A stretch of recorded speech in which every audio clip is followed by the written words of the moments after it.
দাপটে রয়েছে তাপমাত্রা। ইতিমধ্যে সর্বোচ্চ তাপমাত্রার পারদ উঠেছে ৩৭ ডিগ্রিতে। সেই সঙ্গে দেশের ৩৬ জেলায় হানা দিয়েছে মৃদু তাপপ্রবাহ। আগামী ২৪ ঘন্টায়ও তাপপ্রবাহের এমন দাপট থাকতে পারে বলে দুঃসংবাদ দিয়েছে আবহাওয়া অধিদপ্তর। তবে তাপপ্রবাহের মধ্যেই টানা ৫ দিন দেশের বিভিন্ন অঞ্চলে বৃষ্টি হতে পারে।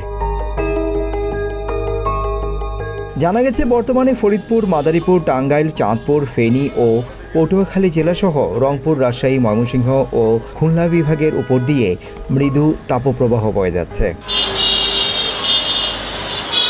তবে এই অবস্থার মধ্যেই বুধবার সকাল ৯টা পর্যন্ত চট্টগ্রাম ও সিলেট বিভাগের কিছু কিছু জায়গায় এবং ময়মনসিংহ, ঢাকা, খুলনা ও বরিশাল বিভাগের দু-এক জায়গায় অস্থায়ীভাবে দমকা হাওয়া সহ হালকা থেকে মাঝারি ধরনের বৃষ্টি অথবা বজ্রসহ বৃষ্টি হতে পারে। আর এই সময় সারা দেশে দিন ও রাতের তাপমাত্রা প্রায় অপরিবর্তিত থাকতে পারে।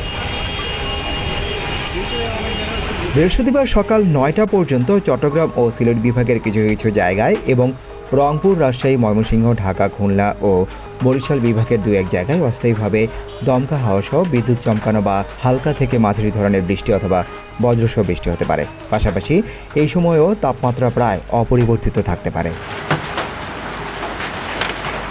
এদিকে শুক্রবার সকাল ৯টা পর্যন্ত ময়মনসিংহ, ঢাকা, খুলনা, বরিশাল, চট্টগ্রাম ও সিলেট বিভাগের অনেক জায়গায় এবং রংপুর ও রাজশাহী বিভাগের কিছু কিছু জায়গায় অস্থায়ীভাবে দমকা হাওয়া সহ বিদ্যুৎ চমকানো বা হালকা থেকে মাঝারি ধরনের বৃষ্টি অথবা বজ্রসহ বৃষ্টি হতে পারে। সেই সঙ্গে এই সময়ে দেশের কোথাও কোথাও মাঝারি ধরনের ভারী থেকে ভারী বর্ষণ হতে পারে। তবে এই সময়ে তাপমাত্রা কিছুটা কমতে পারে।